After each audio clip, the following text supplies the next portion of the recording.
how much can I borrow against my cash value? How high can I go up? Well, you're going to see publications that say anywhere from 90 to 98%, sometimes even 100% of the cash value will be able to be taken out in terms of a loan against that cash value. Now, what makes up the differences there?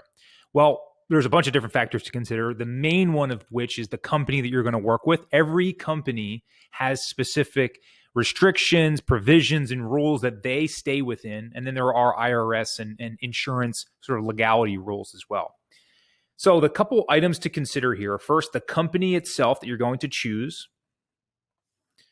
And the main element within that is something called advanced billing. Are they an advanced billing company? Now, what that means is, remember, when we take a loan out against our cash value, we're going to be charged an interest rate for accessing that cash value, like a line of credit, right? A cash line of credit out of our house, we have to pay the bank an interest to tap into that equity. Same idea.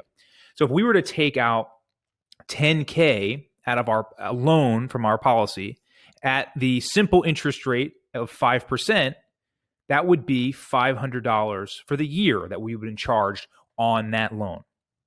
Now, remember, it's daily interest, so we're actually dividing that by 365. But companies that are advanced billing, what they do is they take that yearly balance and they apply it to the entire loan balance. So day one, when you take your loan out, when you log onto your portal, what you're going to see is $10,500, or the loan you took out, the $10K, plus the total accrued interest for that year. Now, that doesn't mean that it has accrued. All they're doing is simply charging you in advance for that interest. Now, it's perfectly okay for this, and it doesn't really affect us that much, because if you plan to make payments against that, it's going to lessen this. So if you keep paying into that and paying down that interest, the company will actually, because it's accruing daily, they'll actually refund you back. If you've been charged, $500 in interest, but you pay it all off within, say, 6 months, you really were only billed $250 worth of interest. The company, the carrier, will actually refund you that amount. So that 10.5 is just really a number showing up on your portal. If you make payments against that, they will refund it. So that's not what's accrued. It's just what they charge up front as like a safety measure.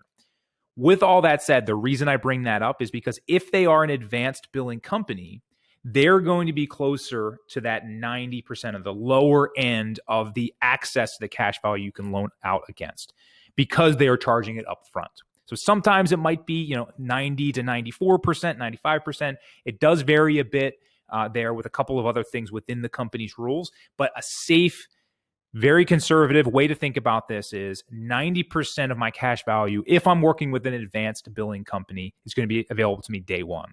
Now, if I'm working with a non-advanced billing company, then it might be up to 95 to 98%, depending on the company and the scenario. But for safety arguments purposes, if I have $100,000 in my policy, I know that I'm going to have access to at least $90K of that to loan out against anytime I want, the second that it becomes cash value inside my policy.